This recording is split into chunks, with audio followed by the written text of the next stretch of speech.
The hour is late, and yet I am restless. Above me stretches the tenebrous canopy of the night sky, without a single star in sight. The winter air is cold and bitter, with the promise of snowfall, and I regret that I may not live to see those lovely blankets of white materialize. This restlessness of mine is hardly natural. It is not due to some physical malady or an overactive imagination. I have heard them calling me. In the dead of night, as I lay in my bed, I could hear their voices. At first, I had dismissed it as the sound of the wind in the trees, so soft and furtive a sound as it was. But then I recognized my name, spoken as only they could speak it, and I knew the call for what it was. I thought I had put an end to this ages ago. I had pushed them away, pushed them down, suppressed them to the furthest depths of the void, where they could no longer harm me. And yet, I still hear them. Still they call for me. Still they expect an answer. And so I cannot rest. How can I, with their chilling, haunting voices scratching at the walls of my weary, troubled mind? I must go to them now. I do not wish it, but it must be so. Given the choice between the slow, cloying madness that engulfs a man devoid of sleep and the instant flash of insanity induced by facing the ultimate horror, I would much prefer the latter. And so here I stand, in the wintry darkness, trembling in my night clothes. My breath billows in clouds of gray vapor. My nose and cheeks burn against the chill. The grass is cold and damp beneath my bare feet. In my hand I carry a lantern, casting a warm but wavering light upon the stairs I must ascend. Down, down, and down they go, into the greater darkness where once I reluctantly tread, where once I banished those clawing voices and the horrors who made them. Now I can hear them more clearly, of course. They call my name, beckoning, always expecting an answer. I thought I was done answering them. I thought I was free of them. I was wrong. Carefully I mount the first step. I shudder at the iciness of the smooth stone against my flesh. For half a moment, I consider abandoning this mad venture and returning to the warm, welcoming embrace of my bedchamber. Then I remind myself that there is no turning back. The voices were quiet before, barely a whisper as I lay in bed, but they will grow. If I do not face them now, I can expect nothing but restless nights to come as their call grows louder and more insistent. I take another step, and then another. Slowly I descend the nightmare stair, with my flickering lantern to my right and my own wavering shadow to my left. The voices have ceased for now. They know I'm coming.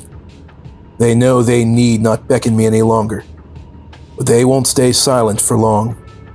Only until I reach the final threshold will they keep quiet, and then I know they shall surely erupt in a sickening chorus of victory as they welcome me to the dark domain I made for them.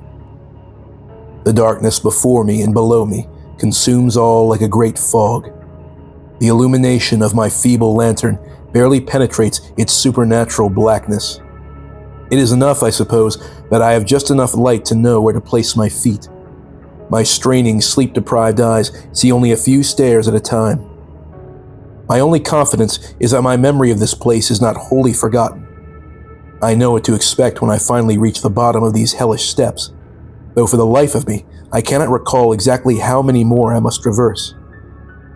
Sky and grass and open air are now far above and behind me. There is now naught but the stairway and the semi-tangible darkness.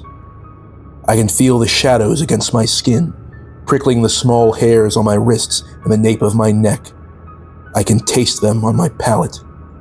The fire in my small lantern burns low, reducing it to smoldering red glow. Silence reigns. There is no drip of subterranean waters, no scrabble of blind, burrowing things that dwell in the earth, nor do my naked feet make a sound as they climb ever forward and downward. Perhaps this is what the poets meant lie silent as the grave.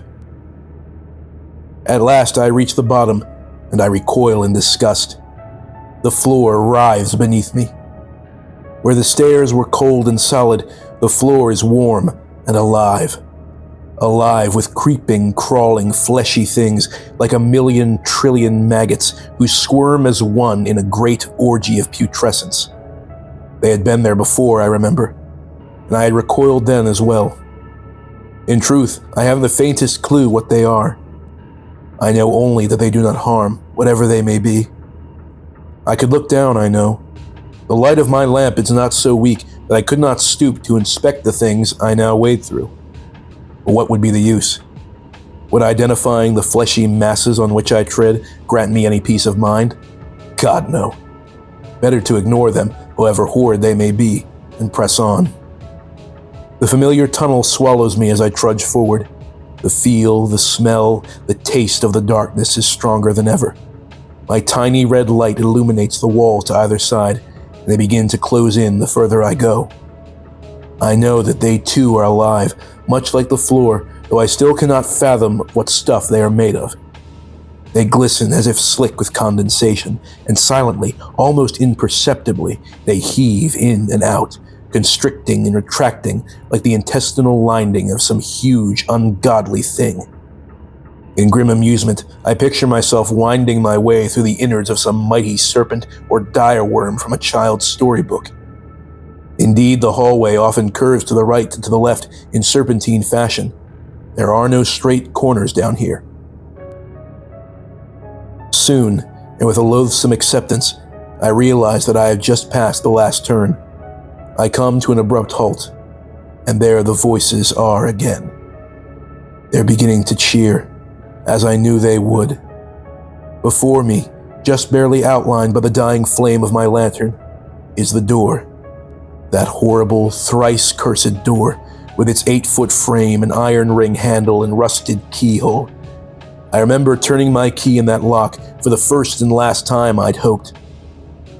But now I've come back, and may God blast my soul for what I'm about to do. I hesitate for a moment, standing amidst the writhing maggots and listening to the voices as they shout for joy behind that looming portal. My left hand is a lead weight as I reach into my pocket and drag forth the key. Slowly, painfully, I turn it in the keyhole. There is a dull clink from within the door. The voices beyond grow more frantic. They are eager, oh so eager, to see me again. I grasp the iron ring and pull the door open. In an instant, I am struck with the searing, blaring chaos I knew awaited me. The voices mix in a thunderous cacophony of applause. Their owners rush forth to greet me. My lantern falls to the ground, smashing out the feeble light. All around me in the darkness are grasping hands and chattering maws. I am rent and torn, jostled and trampled, sworn by pressing, groping, crushing bodies and their appendages, intent on wringing every last drop of life and sanity from my poor, tortured being. All the while, their monstrous voices mingle in a deafening wall of noise. I cannot decipher every word, yet I know what they are saying.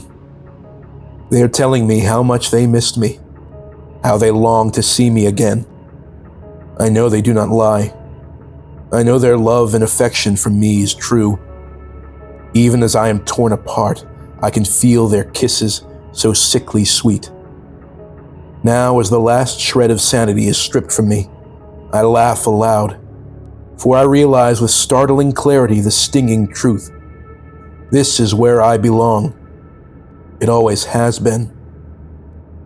I've come home.